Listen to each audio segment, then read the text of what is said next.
Barely 1 month after the inauguration of the 9th Assembly, members of the House of Representatives in free-for-all over the appointment of a minority leader.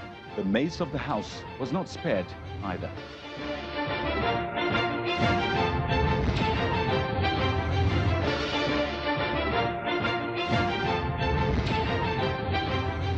Hello everyone and welcome to the program. This is Politics Today, live on Channels Television. I am Kayode Okikiolu.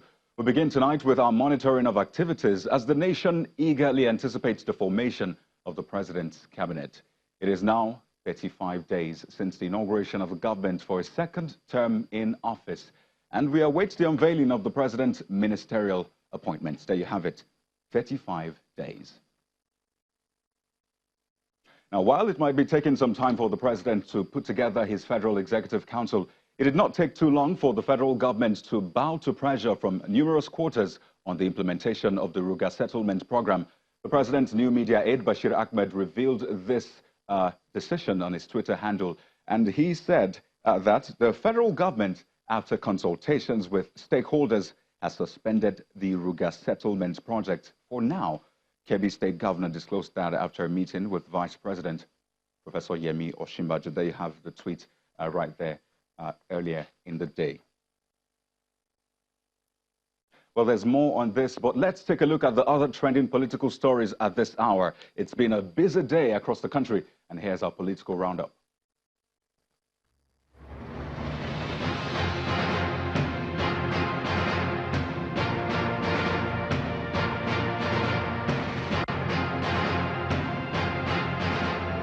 The Senate has weighed in on the controversy surrounding one of its members, Senator Elisha Abo. Following a point of order raised by Senator Ubasani, the Senate has set up a 6-man committee to investigate the allegations against the senator representing Adamawa North in the National Assembly. The committee, made up of 6 men and 2 women, is to be headed by Senator Sam Egu and has 6 weeks to conclude its investigations. The People's Democratic Party and its presidential candidates of the February 23 presidential election, Alhaji Atiku Abubakar, have lost their bid to reopen argument on the objection and competence filed against his petition by the All Progressives Congress. The tribunal held that Alhaji Atiku cannot reopen arguments and file counter affidavit on the objection made against his petition because the mandatory 7 days to do so had expired. The governor of Adamawa State, Umaru Fintiri, has cautioned the newly inaugurated local government council transition committees to ensure that good governance is delivered to the grassroots. He also decried how local government administration was abandoned, resulting in total neglect of the people at the grassroots. Meanwhile, Delta State Governor Ifeanyi Okowa at the Government House in Asaba has sworn in the first batch of 8 commissioners as members of the State Executive Council. At the swearing-in ceremony, the governor affirms fairness, equity and justice, trademarks of his administration that all political appointees must imbibe, for emphasizing that his administration has zero tolerance for sectionalism and nepotism. He admonished the commissioners to embrace the concept of team leadership and collective responsibility. The Kwara State Governor Abdul Rahman Abdul Razak has expressed displeasure over the spate of decay in the government infrastructure across the state and promised to tackle the challenges head-on. He added that he is embarked on an assessment visit to fully appreciate the extent of the decay in the system and will require proper planning that could span multiple budget years to fix.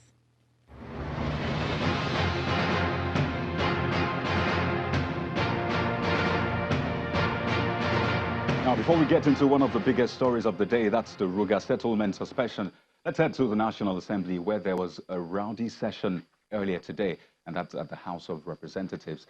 Now, the 9th Assembly was inaugurated on June the 11th, 2019. That's just about 3 weeks ago.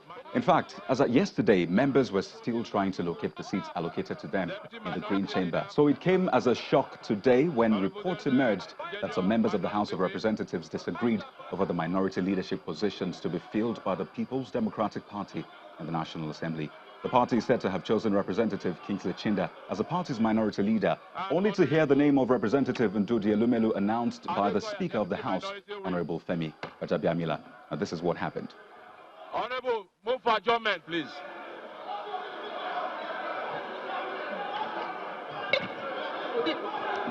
Move for adjournment, move for adjournment. Adjournment. Move for adjournment, my friend.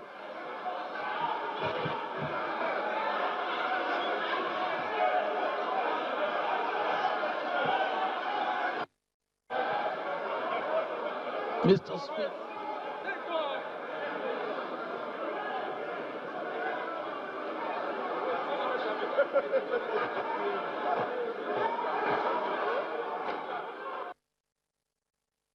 We all met as members of minority parties twice, did our nomination, and we all agreed that the party should go back amongst the nominees and choose from amongst them and report back to us. The party did exactly that, and we reconvened and received the report of the party, and we left satisfied, only for us to attend plenary today to see this ambush. It is unfortunate, again, like we said, it's very unparliamentary. We are not going to take it. We must do things properly. We are members of minority party. We will not be, our leadership will not be determined by the majority party. We are aware of the schemings of the APC, that the target is that they are going to decimate the minority parties in parliament, and that they will decide who becomes minority leaders in parliament. We will not allow that to happen. I was here just a while ago when the other group came, and they were mentioning only one party. They didn't mention other parties. Minority leader is not for one party. They are making mistake of being APC and PDP alone in the House. We have other political parties like my own party, ADC. We have APGA. We have PRP. We have AA. We have SDP. And all of us are here present. From here, you will be able to judge using your own right sense who is correct. Listening to them and listening to us. So I personally signed for Honorable Ndudi Elumelu as my minority leader. Oh, yes, you are probably as surprised as I am. So let's find out what exactly transpired in the Green Chamber earlier today. We're being joined by Honorable Ifeanyi Moma, a PDP caucus loyalist in the House, and Honorable Mark Billa, a party loyalist also in the House. They both join us from our Abuja studio. Thank you so much, gentlemen, for joining us. Now, a lot of people are saying it is probably too early for this. In fact, people are saying this should never happen in the House of Representatives or the National Assembly as you have it. So the question now is, which is a big bone of contention, who is the minority leader in the House? Now, this is for Honorable Moma. Okay. Thank you very much. Okay, I'm Honorable Ifeanyi Moma, not PDP, but APGA. APGA. The truth is, you've asked a very pertinent question. Who is the minority leader in the House? You said, who is the minority leader in the House? And of course, the House you're referring to is the House of Reps. So to answer you expressly and very, very succinctly put, the minority leader in the House is Honorable Ndudi Elumelu, as chosen by members, as nominated by members of the minority parties in the House. Okay, now, I refer to you as a caucus loyalist, but let's move on. Honorable Mark Billa, the question now is that he has said that he... Well, let me just allow you to respond to that first before I move on with my question. Yes, thank you. Let me make it also very categorically clear that his position is completely erroneous. The minority leader in the House of Representatives is Honorable Oke Chinda, as was duly and appropriately communicated to the Speaker. Now, the question you should ask is, at what forum, at what time was that meeting of minority members that even those of us who are the majority in the minority were not present? Because remember, democracy is about numbers, it's about the majority. And even in the minority, there is a majority, which in the case of the House of Reps is very clearly the PDP. Now, the precedence was set yesterday by the Senate when the Senate leader very clearly read the communication from the PDP, which was the majority minority party, if I might put it that way, that superintended the decision that was taken by the collective members of the minority. And it is no different in the House of Reps. Like the minority leader made very clearly known, it is a surprise to me that my colleague here was even in the second meeting that we convened with other minority parties where the PDP came to convey to us what the final decision was that was taken. So it is a surprise to all of us, right, and it should be a surprise even to our constituents that these fisticuffs are already beginning in the House. Because now, obviously there appears to be, unfortunately, a premeditated agenda by the Speaker and his party. Otherwise, how do you read on the floor of the House communication that you say was from minority parties without any proof or evidence of where it came from? Okay, so does that mean anybody can write a letter to Mr. Speaker and he reads it and adopts it as a position? Okay. The norm and the convention has been that the parties convey this letter to the Speaker or to the presiding officer, because that confirms to the presiding officer the authenticity of the decision that was taken. All right, Honorable Gwila, if he was being objective. Let's allow Honorable Moma to step in here briefly. Now, he has said that the position of the PDP is not the position that was read out today. So where did the Speaker of the House get this from? Especially because he has said over time that you were also present at a meeting where their candidates were said to be the person that will be the minority leader. Thank you very much. The truth is this: it's very important to lay clarity so the teeming Nigerians watching us can understand the reality on ground. Where we do not function by the laws, we live as barbarians. That is the truth. And I'm glad my honorable colleague has made emphasis on PDP. PDP, that's what he said. Order 7 Rule 8 of our standing rules makes it categorically clear. It states there that the members of the minority parties shall nominate from amongst themselves the 4 minority positions outlined there. Members of the minority parties. The minorities in the House, there's PDP, there's APGA, there's AA, there's ADP, there's SDP, there's Labour, and other parties there.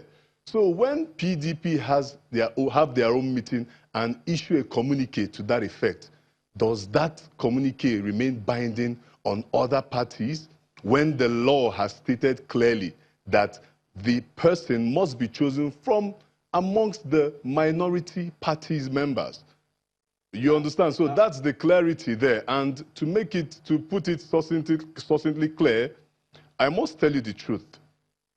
When you talk about minority parties, we need to understand that PDP is not just the minority party there. Now, Honorable Moma, if we take a look at the composition, let's be fair. If we take a look at the composition, PDP has more members than other minority leaders in the House. Okay. I mean, judging by the numbers, so PDP is sort of a majority in the minority.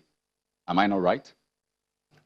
You're right. PDP has more members in the minority, but you are not the one that has detailed what the standing rules says. The standing rules is very, very clear. And the clarity of the standing rule is that it is members of the minority parties. It is not when the national chairman of PDP writes a letter and you transmit it to the House and you now say the members of the minority parties have nominated. It doesn't work like that. We must learn to follow the laws as it is stated, because we are lawmakers.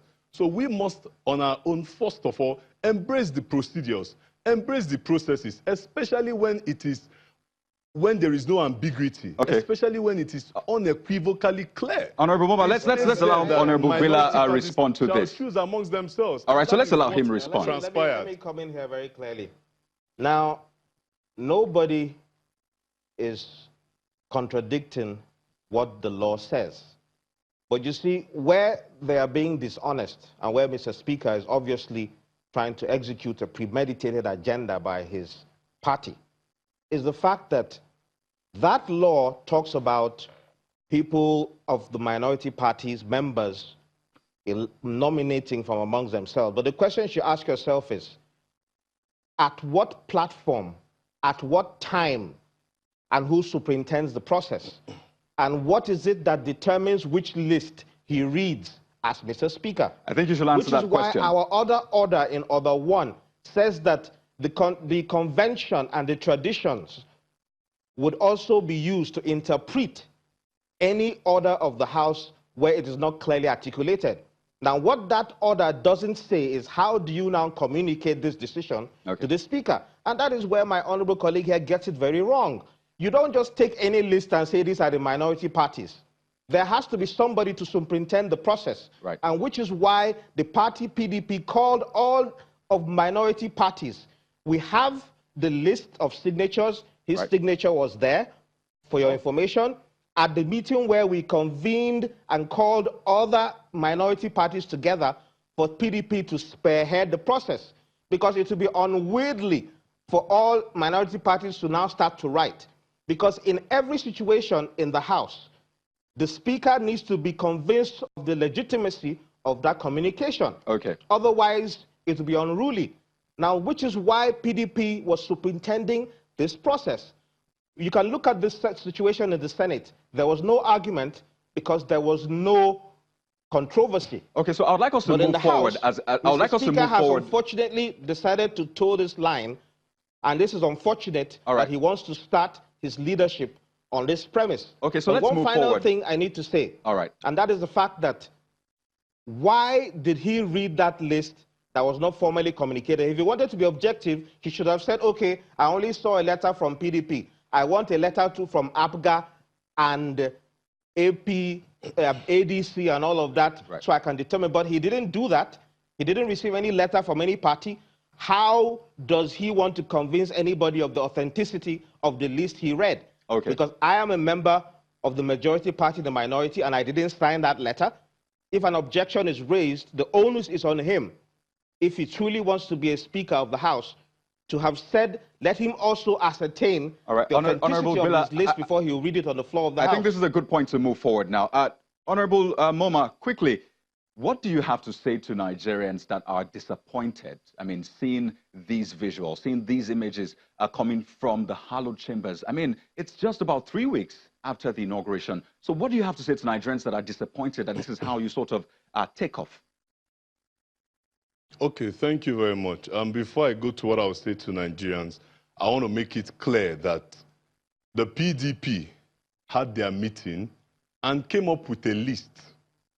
They came up with a list in isolation away from other minority parties. Was your signature on it? Then when they now saw... Honorable Moma, was your signature on that list? No, just hold on, please. When they now saw that their list did not carry everybody along, they called other parties, APGA, ADC, every person there, and we all signed attendance list.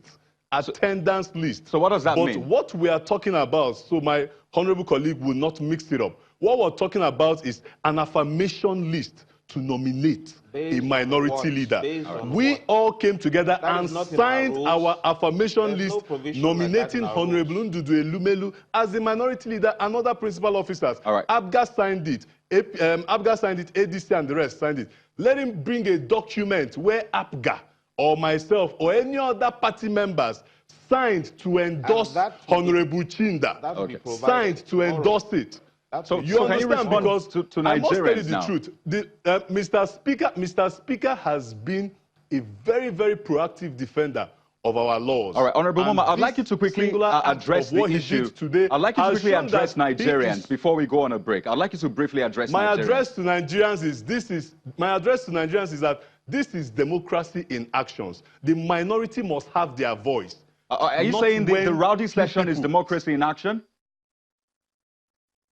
You asked me what I would say to Nigerians, and that's what I'm telling you. Okay, so democracy has found its voice because the Speaker stood up and did the right thing by upholding the majority view in the minority. All right, so majority view in the minority. All right, Honorable Moma, we need to go on a break now, if I may. Thank you. We need to go on a quick break. Honorable Moma, we need to go on a quick break right now, and We'd like to appreciate you for your thoughts on the program. We'll definitely look forward to a peaceful resolution, and we don't look forward to this happening again in the National Assembly. We've been speaking to Honorable Ifeanyi Moma and Honorable Mark Billa, both members of the House of Representatives. Now, when we return in a moment, we'll head to one of the biggest stories of the day. That's the National Economic Council on the Farmers Herders Ruga settlement. That's in a moment. Stay with us.